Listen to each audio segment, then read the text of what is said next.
In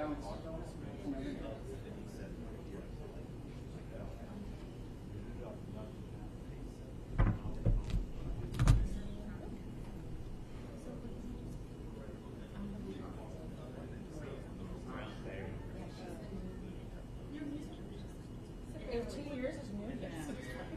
You never smoked? So I'm a regional photographer, and he was one of our teachers. And it was I remember that. Yes. And I've also probably something from you. Yeah.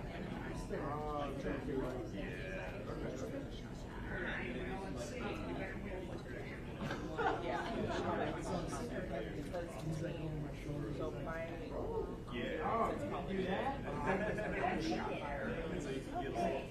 Just telling Allison I was the full set over here so I could get a shot.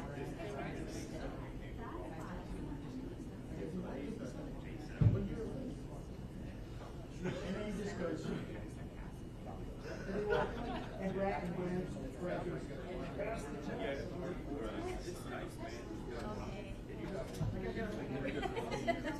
You could have had something shoved at me. Yeah.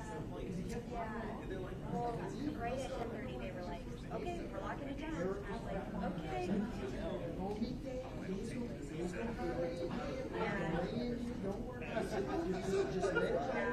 think it is, everything. Okay, well, good. I sat over here thinking, like, okay, sneak around, get this shot, like, but service is terrible. So. Yeah, okay, I'll let Allison know.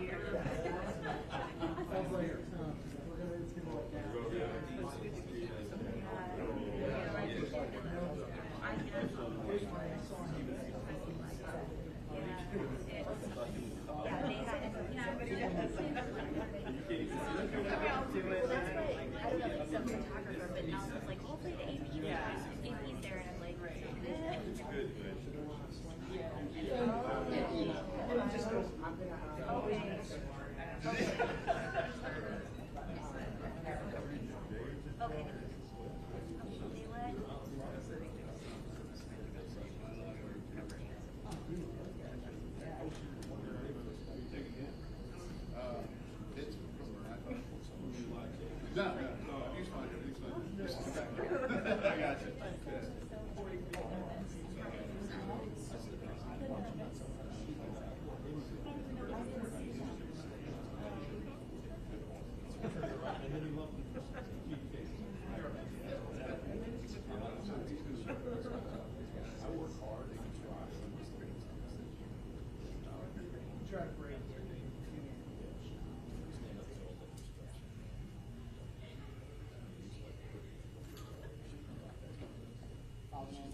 He still tells us, he'll come back and just like, Yeah, and it was all like, project.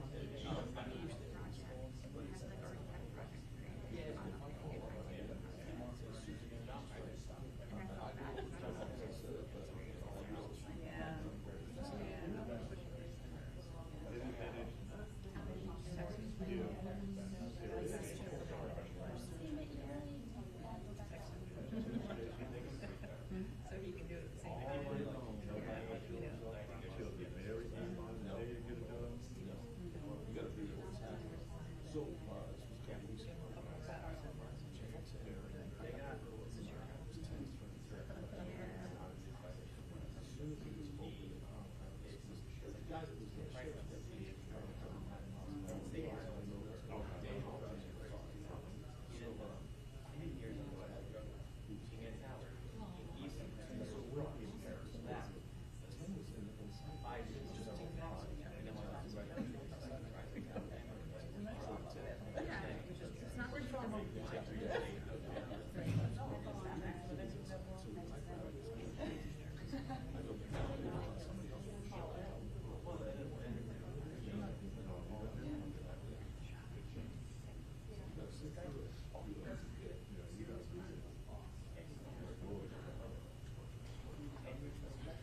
Just here to help out.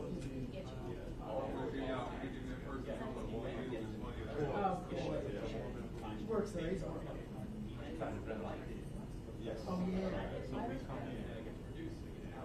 Oh, yeah. Oh, yeah. He didn't leave that room.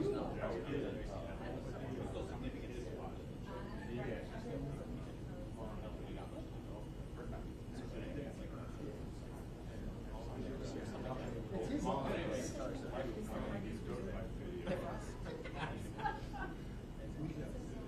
At least he wasn't watching. At least he wasn't watching the rock.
Yeah, yeah.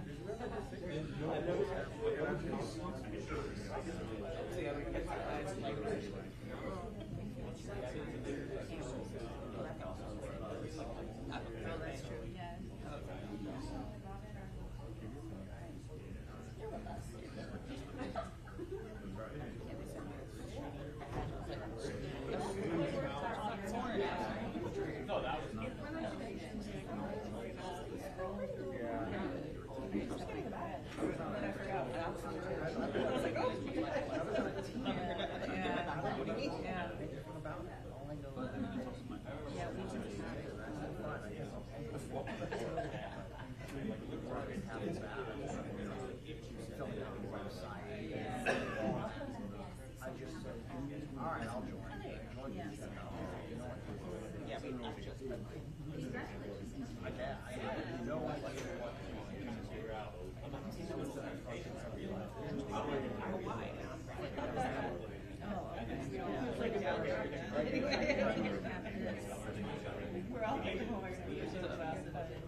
Senior around. But yeah,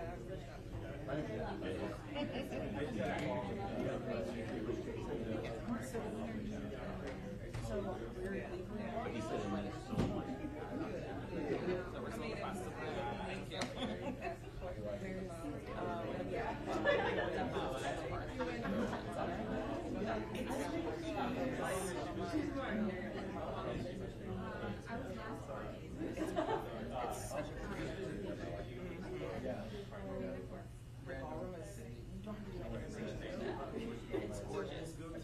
I'll pull up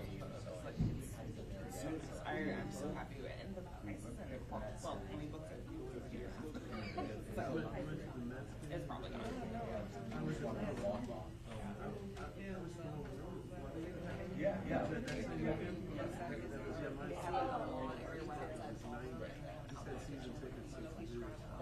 You must be excited. They got a win.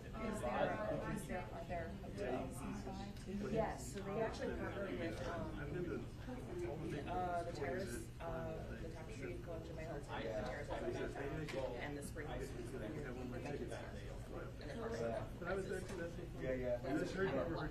Yeah. But they're, I would say the closest hotels are it's literally around the corner of the Spring House. You got there and I was like, oh, it's close. No flood.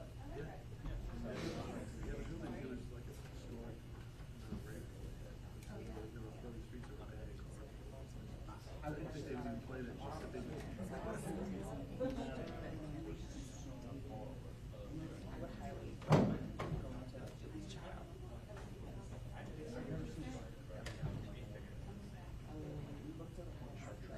In January,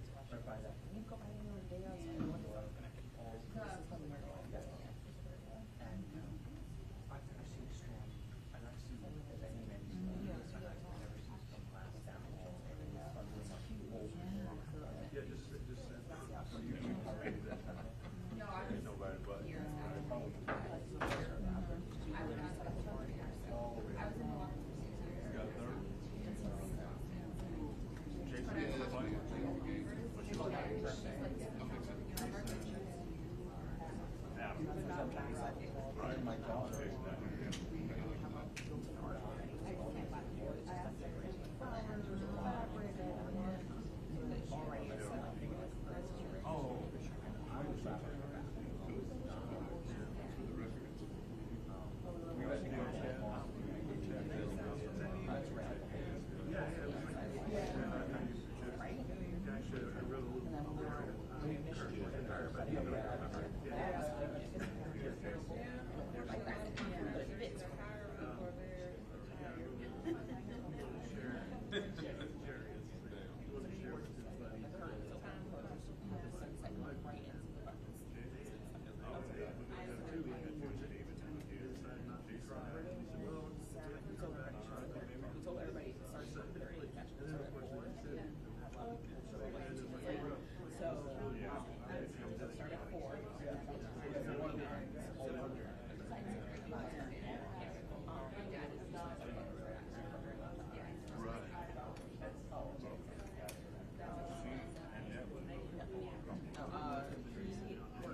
that dog would be a lot. It's an Australian Shepherd puppy.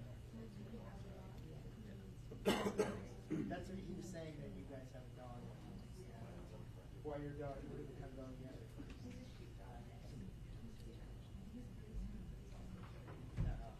Yeah, that dog will probably work.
Good morning. Thank you all for being here, and thank you, Lieutenant Governor, for being here.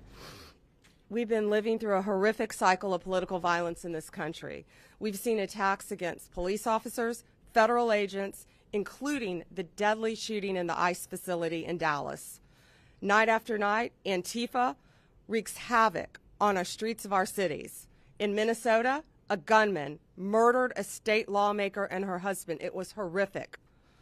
An anti-Semitic lunatic tried to burn down Governor Shapiro's house while he was in it with his wife and young children. This week, authorities arrested a man outside a Catholic church in Washington, D.C., with hundreds of explosive devices. And on September 10th, our nation stopped in its tracks with the assassination of Charlie Kirk. We miss him dearly. Unfortunately, I'm here today to talk about similar threats that were made against Benny Johnson and his wife, Kate. Benny's a well-known media personality carrying a message very similar to Charlie's, grounded largely in faith and love of country. Just days after Charlie's assassination, Benny received a letter at his home where he and Kate are raising their beautiful, beautiful young family.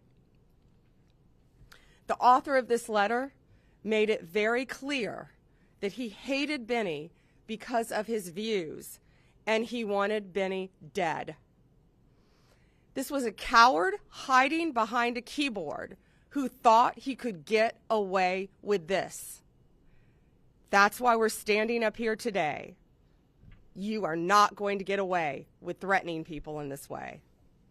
And I'm proud to announce that we have arrested the author of this letter. George Isbell Jr. was taken into custody this morning, and we are charging him federally with mailing threatening communications. It is a crime, and if convicted, he is going to prison. This was incredible teamwork Benny called me right away. Chief Burkall, thank you. You were on it right away. Matt Fodor and all the FBI agents. Thank you, U.S. Attorney Kehoe. All of the U.S. Postal Service, FBI, state and local law enforcement working together. This is what it's about. And we are going to catch you if you think you can do something like this. We don't care if you're across the country in California. We will find you, we will arrest you, we will extradite you, and we will bring you to justice. We cannot allow this political violence to continue any longer. This arrest will serve as a reminder to many. Do not do this. We will find you. Greg Kehoe is going to give some details of the incident, of the horrible crime, and we're not going to get into specifics of what's in the letter. It's pretty horrific, and it's now a pending case. But I just want to thank all of the law enforcement officers standing behind me. And I want to thank Benny and Kate for standing so strong and fighting for their views and not cowering in fear, but coming out and supporting their faith and their values. Thank you. Thank you, General. Just preliminarily, I'm Greg Kehoe, the U.S. Attorney for the Middle District of Florida. I just want to introduce some of the individuals that are here at the podium so you can put names to faces, and they have all participated in this. As the General has said, this was a coordinated effort. In my far right is Rodney Crawford. He's the Assistant Special Agent in charge of the FBI. Next to him is Blad Rojo, who's the Inspector in charge for the Postal Service, and Mark Glass is behind me. Right behind me, he is the Commissioner of FDLE, and last but certainly not least is Chief Lee Burkall of the Tampa Police Department. You know, often we talk about coordinated, organized efforts by law enforcement to get something done, and I will tell you this is a textbook example of that. This letter came in to Mr. Johnson and his wife. We immediately contacted the Tampa Police Department. Lee Burkall and his folks at Tampa Police Department got on this letter right away. Right away, pulled in the FBI, pulled in FDLE. The Postal Service was able to track where this letter was sent from in San Diego in a miraculously quick period of time. FDLE turned around the fingerprints that were obtained from the particular letter to identify George Russell Isbell on this matter, and there was an arrest by the FBI who was coordinating this outside the San Diego area in conjunction with the local U.S. Attorney's Office, the FBI in San Diego, and last but not least, the San Diego Police Department. What we have here, and you can look at the complaint that has been filed and that is before you, is a vicious, horrific letter threatening Mr. Johnson and his family, sent to Mr. Johnson's house. In the complaint that you'll see, and also it attaches Isbell's letter, he is calling for the extermination of Mr. Johnson, that he should be strangled by an American flag, that he hoped somebody blows his head off, and then some vicious, vicious comments thereafter. Ladies and gentlemen, we have been at this podium many times before, and I say this and I say it again to echo what the Attorney General has just said and what the Attorney General has said throughout the country when similar instances have come up. Such conduct will simply not be tolerated. It will not be tolerated.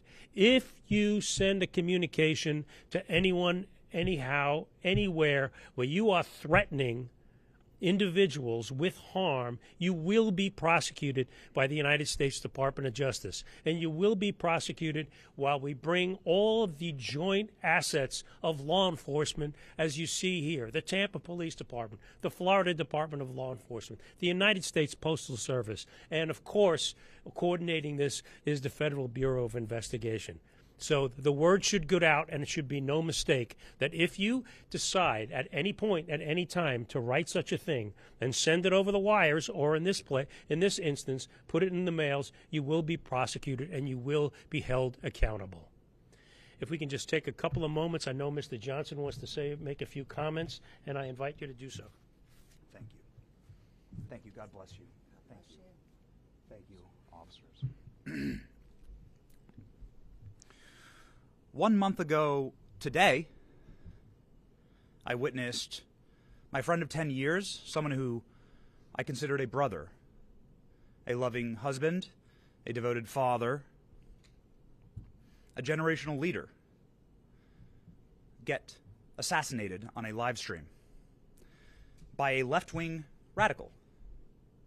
Approximately 1 year ago, I witnessed the President of the United States get shot in the head by a left-wing radical, who also took the life of a Trump supporter in front of his daughters and wife.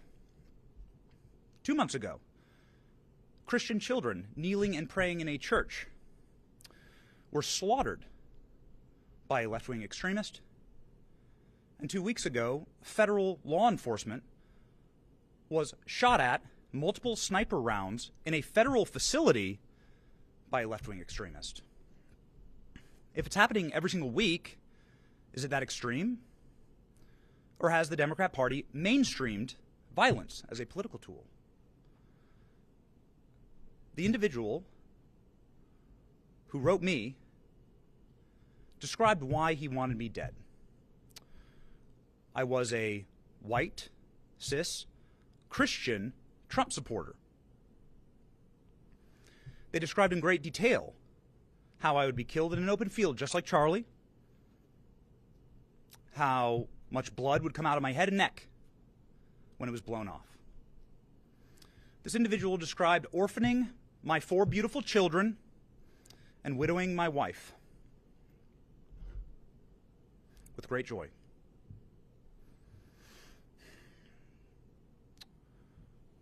You might want to say, another left-wing radical, another extremist.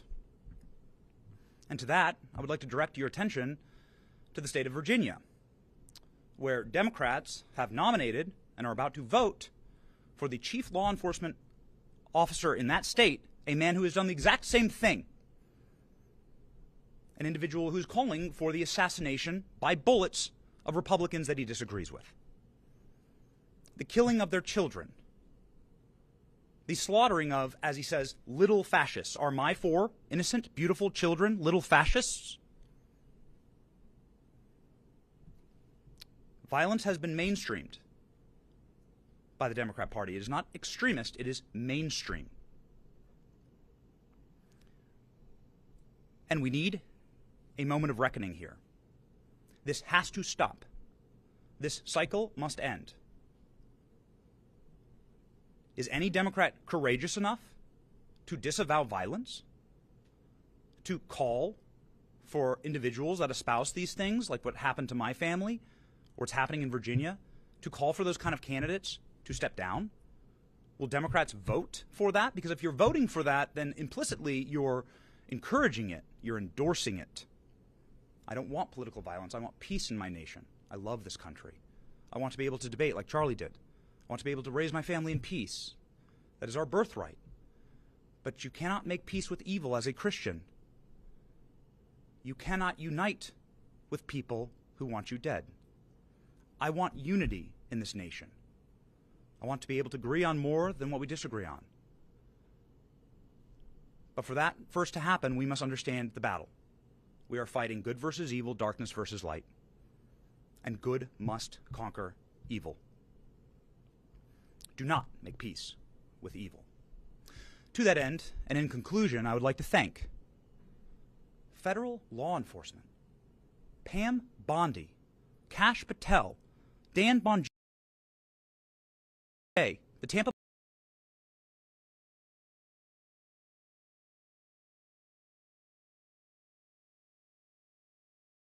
courtesy, swift and tact.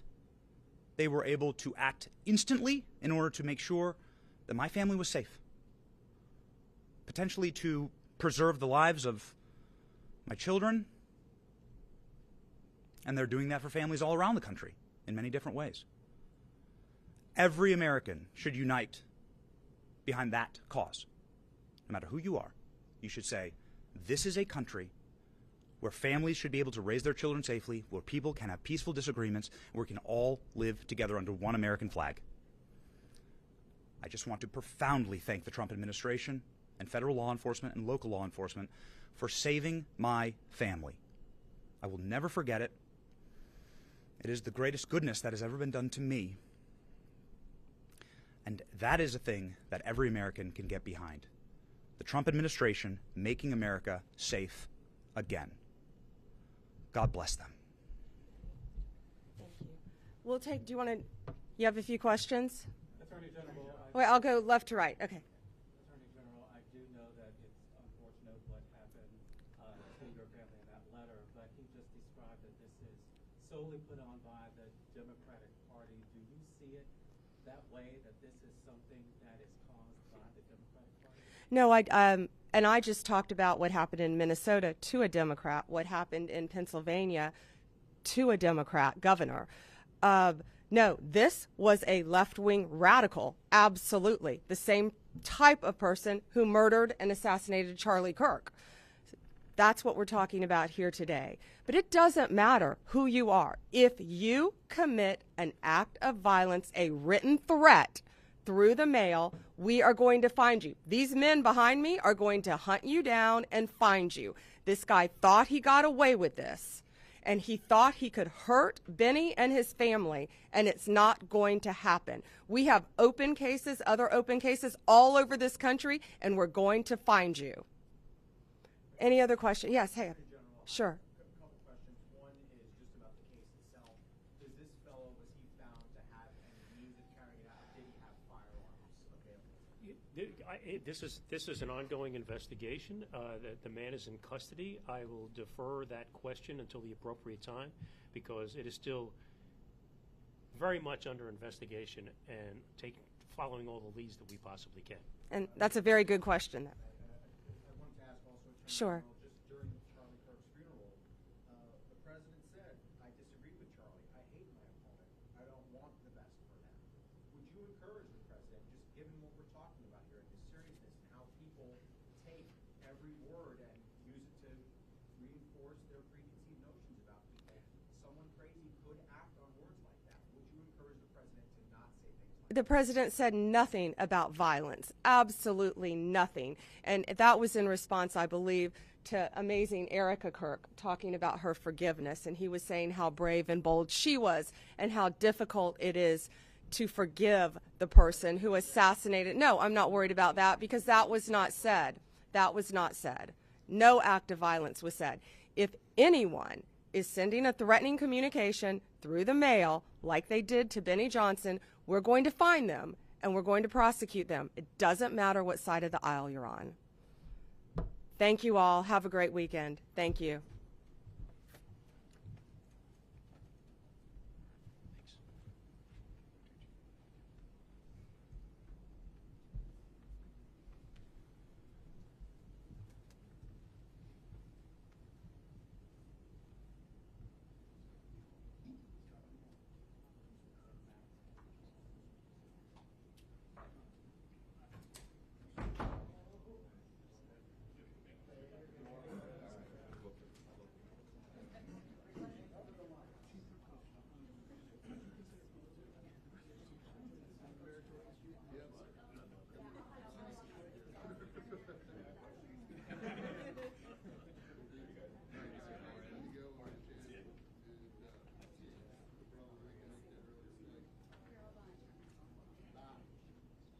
Jumping at the bit.